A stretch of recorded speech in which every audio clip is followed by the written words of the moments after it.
everyone, this is Big Entertainment and we are back again, and here now we have another video for you, and this will be a review of The Mandalorian Season 3. Now there will be spoilers throughout, so just beware when going into this video of the previous 2 seasons, and also other shows within the Star Wars franchise such as Obi-Wan Kenobi and the Book of Boba Fett, so just beware when going into this overall video, and you can check out my previous coverage of all of those shows, and I'll leave some links within the description. So quickly then to recap over the end of Season 2, where we saw the emotional farewell between Djarin and Grogu, as the returning Luke Skywalker took Grogu away for his Jedi training. That presumed conclusion was somewhat undone in the 5th and 6th episodes of the Book of Boba Fett, where Grogu decided to leave Luke and his training to reunite with Djarin for further adventures. Now Season 3 saw Djarin wanting to redeem himself in the eyes of the Mandalore clan by bathing himself in the Mandalore waters. We also see the main story arc with Bo Katan as she regains her intentions to reclaim Mandalore from the rule of Moff Gideon. Now the previous 2 seasons of The Mandalorian, whilst not being stellar Star Wars, clearly established the series as the best of the Disney Star Wars era so far. Now with promise of a potentially more serialized and focused story centered on Mandalore, would Season 3 go on to prove to be the best of the series? Now unfortunately the answer to this question is no. Season 3 has been quite a disappointment, mostly because of the lackluster storytelling and very much squandered potential. Now on the positive side, the production and effects are all of a high standard, perhaps the best yet. Now this is of course to be expected with all of the money and the budget at this show, and I think in terms of the production, it was displayed especially in the 7th episode, which is probably one of the most action orientated of this season. Now in terms of the performances, there's no real fault in terms of the acting. Probably the standout was Katie Sackhoff as Bo Katan. She probably had the most presence in terms of the overall characters, and we'll mention that later on in this review. But we then move on to the big issues with the season, which to be honest were probably issues of the entire series itself. When Season 1 started, it was very much a run of episodic standalone adventures. Djarin would face a certain task or mission, save Baby Yoda or Grogu in the process, complete the mission, and then move on to the next task. Now this was okay for the first season, but by Season 3 you want something far more substantial and expansive. But sadly the 3rd year wastes the majority of its episodes with again needless side quests and B-plots involving characters that have next to no significance with the main story arc. One of the biggest examples of this was Episode 3, which initially started off great as we saw Djarin and Bo Katan fending off the pursuing TIE fighters. So this showed intentions of the show starting to pick up the pace. But the episode then deviates to the planet Coruscant with Dr. Pershing and Ella Kane for the next 40 minutes or so. Now this story arc goes absolutely nowhere, and it was so frustrating to watch because again it felt like so much time was being wasted. And this episode itself was emblematic right throughout the entire season. Other side quests including the Mandalorians chasing a raptor that captured Ragnar Vizsla, or Bo Katan and Djarin having to help out Captain Bombardier and the Duchess, who were played by Jack Black and Lizzo, with their malfunctioning droids. And all of these side stories just took away from the huge potential that Season 3 could have had. The focus should have completely been on the Battle for Mandalore, but there was plenty of scope for deep themes such as revolution, politics, strategy, position and power, and military warfare.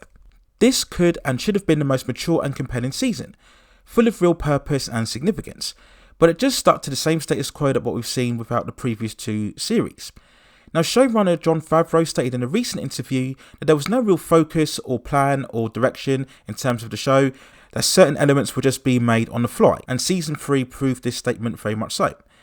We then talk about the other big issue of how Djarin and Grogu largely became secondary characters in their own show, which coincidentally showed Bo Katan taking far more centre stage.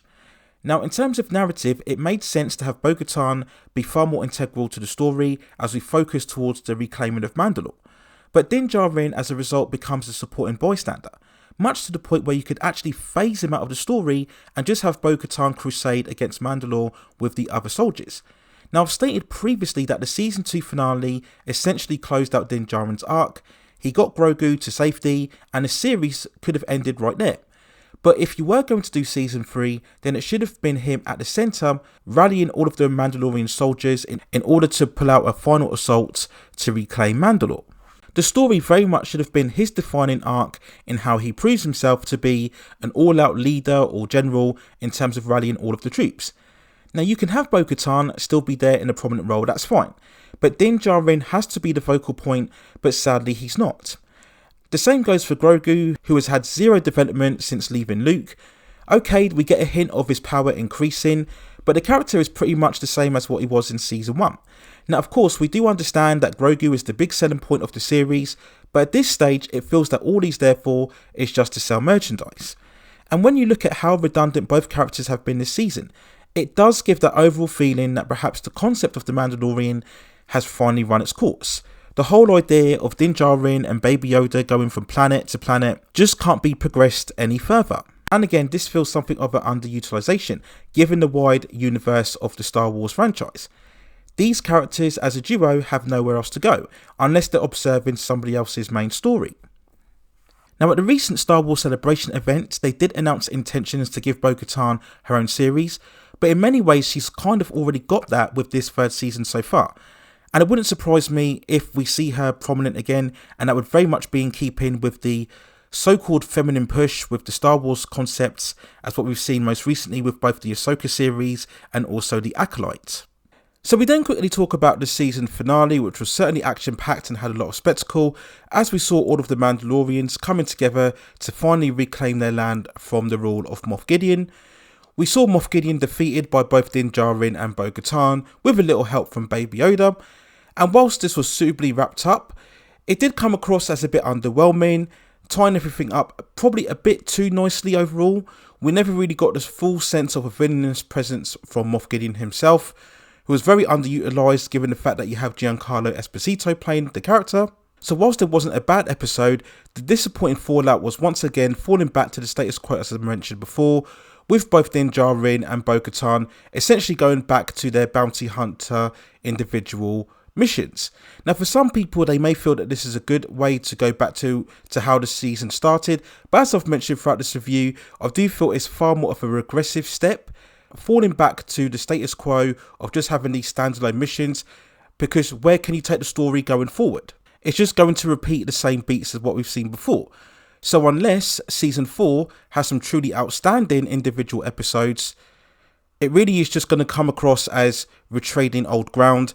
And at this stage, the series may finally become a bit stale and not have that must-see event feel as what previous seasons have done so before. So sadly, if I had to give an overall score for the 3rd season of Mandalorian, I would give it a 5.7 out of 10. Not bad or terrible, but just nothing substantial or truly stand out in terms of where the series is going, and I do think it squandered a lot of the potential given the story arc of reclaiming Mandalore, but it just ended up being very lackluster and not that significant overall. So those are my overall thoughts and feelings and review of the 3rd season of The Mandalorian.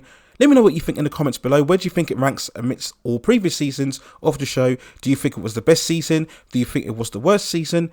Where do you think the show is heading next? Do you think it can somehow get fans back on track and get them excited for the upcoming 4th season? Or do you think, like a lot of people, that season 2 perhaps should have been the defining conclusion of the overall series? Let me know what you think in the comments below, and if you have any other suggestions regarding any other movies, television series, or any other topics within the entertainment industry that you'd like to see me cover, then also let me know within the comments, and I will see if I can provide further commentary for you on those topics within the future. Please also hit and like the subscription and notification buttons so I can provide you with more high quality content like this in the future. But that's it for now. Take care of yourselves, and I will see you very, very soon.